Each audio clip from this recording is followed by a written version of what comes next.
Hello and welcome to a very special episode of Security Scan, where today we are turning our focus to the women in the armed forces. There are over 8,300 women serving across the armed forces as per the 2015 figures, and this number is definitely expected to increase significantly over the next few years. It takes another kind of grit, determination and self-sacrifice to be part of the armed forces. And today, with our special guests, we'll be talking about the challenges that they face towards breaking new barriers and the march towards a more gender-neutral platform. Joining me today in studio, we've got retired Captain Sunaina Singh, Lieutenant Commander Sakshi Chopra, and joining us from the Hindon Air Base, we've got Flying Officer Avani Chaturvedi. Now remember, just a few days back, Flying Officer Avani Chaturvedi created history by becoming the first Indian woman fighter to fly solo. She flew a MiG-21 Bison in her first training solo sortie in Gujarat, and she is one of the 3 in the first batch of female pilots who were inducted in the Indian Air Force Fighter Squadron on the 18th of June 2016. First of all, I'd like to wish you all a very happy Women's Day, and thank you for joining me here on this special episode. If I could come to you first, Flying Officer Chaturvedi, you know, when you think back at that first flight of yours, your first solo flight, what was going on in your head? I'm sure it was exhilarating, exciting, something you've been looking forward to. But were you well aware of the fact that you were the first woman to do so? Well, when we go for a sortie, we go for a mission. That time, we do not think anything during the duration of sortie. We leave all our worries, all our happiness, all our achievements, failure, everything on ground. We don't carry just any emotional feeling in the air because that particular duration of sortie, the time is very crucial and very less. So all we need to do is focus on our sortie. Yes, after coming back from the sortie, feeling was, I would say, I was feeling a bit satisfactory. And that is because you've always wanted to be a pilot, I believe. How has that struggle been, or how has that journey been for you?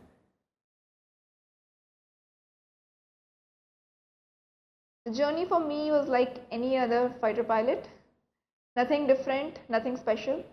I was in the first stage of flying in the Indian Air Force Academy when this news of women into fighters came. That time I was a little apprehensive, I would say, whether I should go for it or not. But then the people around me, my instructors, they inspired me a lot. And thereafter I had no doubts that fighter flying is the only thing I want to do. All right. That's a good message that you gave, that, you know, the journey to being a fighter pilot wasn't anything different. It was just like how it would be for anyone else. There was nothing special as such about it, which in a way is also a way to, when we talk about being gender neutral, not really associated with such big milestones. But nonetheless, milestones are important, Captain Sunaina. And, you know, when we talk about it, what do you think as far as women in the armed forces go, in the army for that matter? Where do you think, you know, the milestone was as far as turning points went, when you sat up and, you know, women sat up and realized that this is something that we could be doing too? Yeah. I want to tell you all, you know, the complete process is very gradual.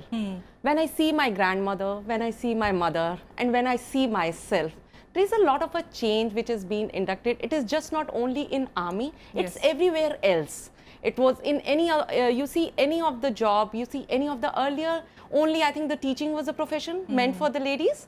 Now the things are changing, and not only we, the complete society needs to be changed, and it is happening in a right direction and in a very gradual manner. I feel proud that I'm a part of that. My parents were there to always encourage me. My father was there to always tell me that there is nothing which you can't do it. So that feeling we need to instill in our children first, in our kids first. Yes. We ourselves say sometimes this is meant for girls, this is meant for boys. Yes. So that's always there in our mind. And if we don't go ahead with that, I still remember the first dialogue my dad told me. There is nothing, Sunaina, which you can't do it. You have 2 hands, you have 2 legs, and same as the boys have. That's so why can't you do that? And always been in the sports, which actually motivated me to go outdoors, to do something different. So I think the things are happening in the right direction, in the right way. As a parent, we all have to support our kids, whether the boy or the girl, and Army is a beautiful organization to work for. Absolutely. And, you know, as far as even the Navy goes, The numbers have increased, Lieutenant Commander. And what do you think when it comes to the Indian Navy? What was it that has changed? What do you think, according to you, are the milestones really in the force there? Well, talking from the Indian Navy perspective, let's say we started inducting women and men as short service officers from a university entry scheme in 2011. The first induction of women on board was done back in '93. So we are seeing that there is a gradual change. Today, when I joined, it was a batch of 70, out of which 36 were lady officers. So we are seeing the number of inductions, and that was the biggest course that had joined the Indian Naval Academy at that time, and I think it still is one of the biggest courses. So we are seeing the numbers are increasing, the avenues are increasing. The Navy has given permanent commission in cadres like law and naval constructor and JAG. So the avenues for a naval lady officer have increased in the times, and there are a lot of enhancement in terms like we have the pilot induction. Last year, 2017 was the first naval pilot lady officer who was inducted, and we are going to see them, like we have seen Air Force have their first flight. That's right. That's going to happen with the Navy also. So yes, we are seeing a lot of change, and the milestones, I think when you talk about milestones, are today we think that in 50 years where can we be, and last 50 years, so the kind of improvement which has happened in last 50 years will be manifold in the next 5 years, you know. So the avenues are great. Absolutely, absolutely. Avenues are great. And Flying Officer Chaturvedi, you know, it was in October 2015 that the government took the decision to open, you know, the fighter stream for women. You know, so to what extent do you feel, does it go hand in hand? You know, how society, of course, allows you to grow, allows women to grow, allows women to take the choices they want. But at the same time, it is also important for the forces to you know, open those avenues for the women who want to be part of it as well. How much do you think does it go hand in hand? Well, I would say that I was lucky enough to be in the batch, but the best thing is they started somewhere, and as per my experience, I can rest assured that the people around me, my instructors, my course mates, my seniors, even after that my juniors, they all supported me a lot, they all motivated me, and I was well accepted. I believe that we are not, nobody is in at any place, at any field. Women is not there to change anything, but they are there to hone their skills. So if you are professionally competent, then people accept you very easily. Okay, yes, that's a good thought, of course. But of course, critics are always there, and they've always had objections to women. Even in today's time, we still have, you know, objection to combat roles. You know, there are logistical, physical, and whatnot reasons that are, of course, given.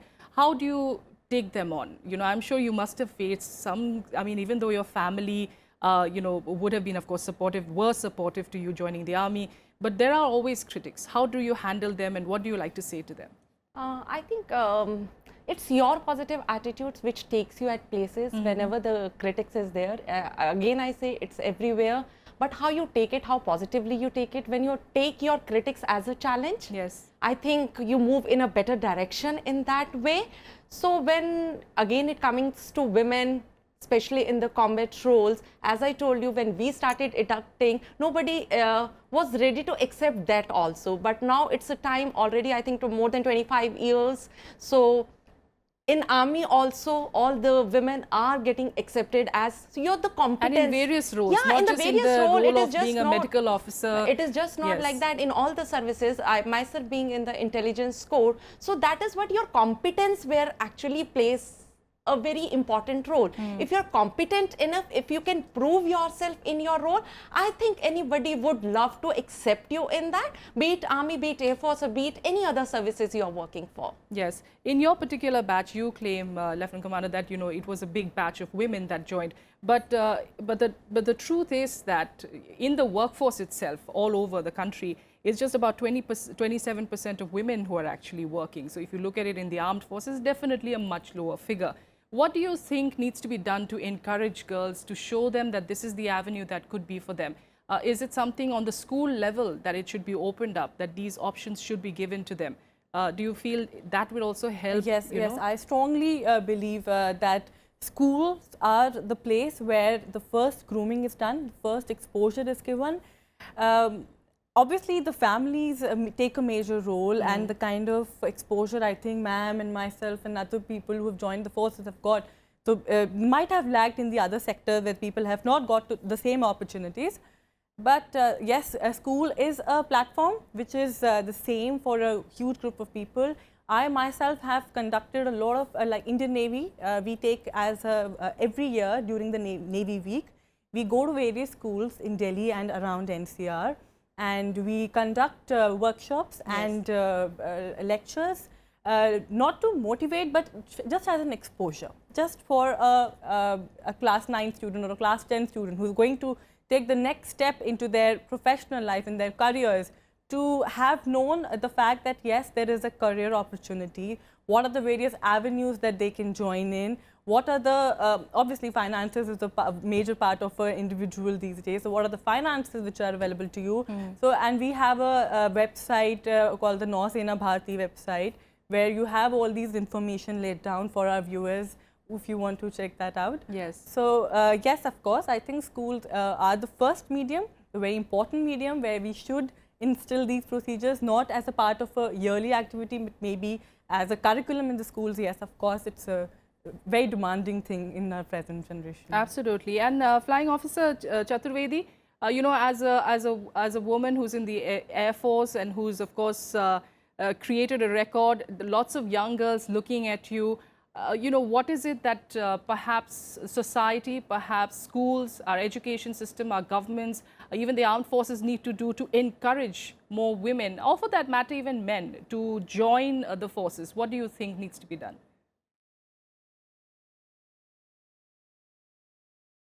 The most important thing required to become a soldier is self-motivation. That's my belief. And as now in Indian Air Force, there are all the doors open for a lady, for a woman to do whatever roles they want, including from accounts officer, logistic officer, admin officer to becoming a fighter pilot, which is a completely combat role. Nowadays, women are in fact posted to a very, I would say, weather-wise demanding places like Leh and Siachen. So if all of us are doing that thing, then there's nothing alien to do those things.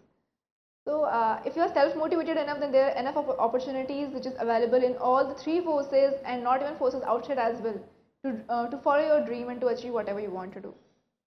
All right. Captain, how much of a morale boost is it to have a full-time defense minister? You know, a woman defense minister. How much of a morale boost was that? We all relate to it. Yes. Yeah, okay, whatsoever you say, when you see that if she can be a defense minister, why not we? Yes. We always have some other role models in our life, and whatever you say, when you put up of a uniform, you feel good. And when you see a defense minister also, you can relate it in a much more better manner. Or you say, yes, I think there is someone who is looking for, and there will be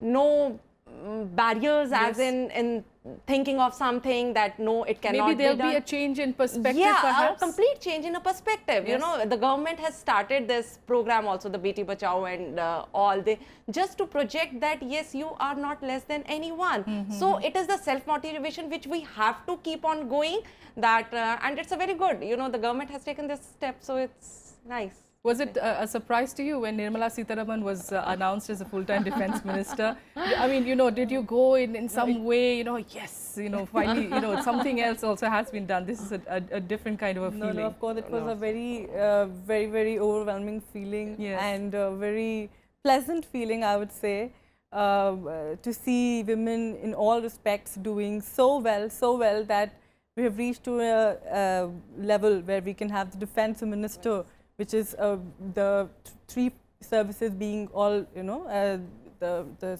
history has been that it has been a male dominant service. Yes. And to have a chief who is a female woman, lady defense minister, it's a very good feeling. Absolutely. But surely there must have been challenges, Captain, because in any field, even in my field, you know, we always have these gender issues that we face.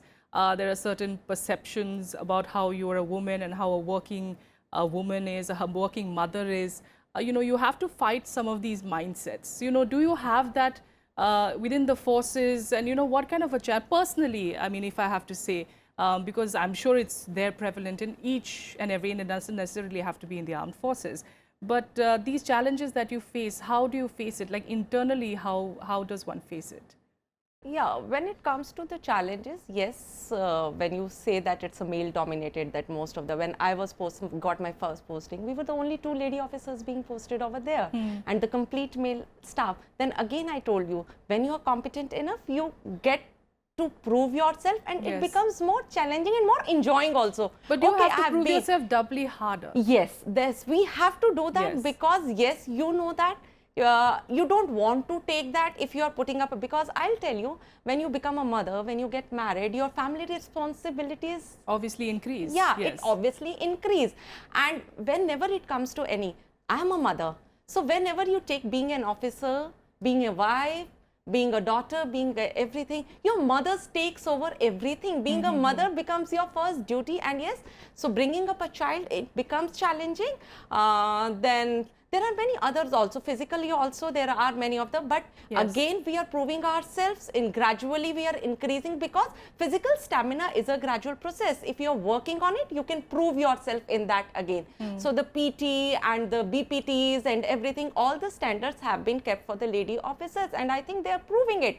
And whenever there are some of the days or some of the physical time, maternity leave and everything, when they join back, again putting up and coming into the shape back, because you want to wear that uniform again. That's right. Again, it becomes very challenging, because for me, going back after my maternity leave, coming in that uniform again to be smartly dressed up was again a challenge. Because, and many others, when you work, there has been a lot of it was or, personal as well. Yeah, it was not something that was enforced upon. Yeah, it is not, because I have been blessed that wherever I got posted, I got a very good kind of acceptance from everywhere. My CEO was very accepting to me wherever I've been posting. So it was a good journey overall. But yes, if you say to the challenge, it comes when you have to prove yourself doubly, because it's in our mind. Yes. Mostly it's in our mind that yes, I am not less than anyone and I have to prove myself. Yes. Do you also feel that way? Does it also come to you? I think as, as women, when we start working, and especially as we rise higher and higher, we feel that pressure to keep proving ourselves more and more, which I don't know if the men actually feel that. But no, I definitely know among our women, among my girlfriends, that this is what, we do go through. We need to prove ourselves all the time. And does that also happen with you? No, I think proving yourself is a very positive and a very, it will give you a lot of feedback. Yes. Having a feeling of competitiveness, not to let anybody back and you yourself do any good, but I think overall it gives you a good competitive feeling at your workplace. Not because I'm a woman, but because I'm a person, I'm a professional, I want to work, I want to give better results. So I don't think that being a lady I have to, but as an individual, yes, I give my best and I ensure that I have a competitive feeling within myself to do better and to do be more successful in my career. All right. Avani, if I could come to you, is that something that you've struggled with? You're still, of course, comparatively younger into the force, but that sense of competition, is that stronger? Does it have to be stronger for women? I believe that your competition is not with somebody else. Your competition is with you. What you was yesterday should be better than that today.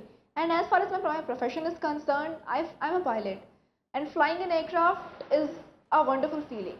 And aircraft is a machine. It does not know whether the person sitting behind or the person flying me or controlling me is a man or a woman. The machine will behave in a very similar way, very same way. So our training and I would say the proficiency demand from all of us, be it a man or a woman, is same. All right, that's interesting what you say, that the machine doesn't know whether you're a man or a woman. So it depends on, how technical you are, how adept you are with the machine. But, why I say about these challenges, and, it's because I was reading, at some of the milestones of, women in the armed forces, and Priya Jingan, who became Army's first woman cadet in 1992, she had said that, it is time for mindsets to change, for men to accept women as officers. And that is something that will take time. And do you think that is something that, perhaps through the years, women have been able to achieve? That, men are in fact becoming more comfortable with it. Yeah, as Avani was saying, in the Air Force, when she's dealing with the aircraft, and in Army, we are dealing with the men. And mostly it's the men. Yes. So the mindset of the people needs to be changed first as a society, as a whole. It is not because when you are commanding or you are going as a perm, it's the men who are you treating. And in the induction, when the recruitment is happening, so most of are from the rural area, rural background, because all the recruitments are happening Yes. from their places. And the changing the mindset of those people will not happen overnight. As I told you, as in 92, it was more challenging, I'm sure. Absolutely. As in 2018, I'm sitting here and I'm sure in next 5 years, it is going to be much better, because the people have started accepting it, they have taken us, and now the things are moving, and they're moving, as I told you, being positive and being, when I see in the 92, when I see myself in 2008, 2011, and now the generation is changing after 5 years. So the mindsets are also changing just after the 5 years, and Yes. all the milestones are at a very, it's coming faster. It's coming coming very faster, very quick. Absolutely. Are there any milestones that you would like to look forward to, that you're looking forward to, when it comes to the Navy, perhaps combat roles, anything that you feel that the Navy needs to break through, and we need to break through that barrier and allow women to get into it? Yes, of course. See, what we have already discussed is there has been a lot of change from 92 to 2018. And as an individual, as a woman sitting in uniform today, I feel that yes, there should be avenues. Why not? I mean, we are doing as well. We are working hand in hand, and why not? So yes, of course, I feel and I believe that we will, because the society is changing and the world is demanding. So yes, of course, we will come to a place where all the barriers will be broken. Yes. And we will stand together, shoulder to shoulder.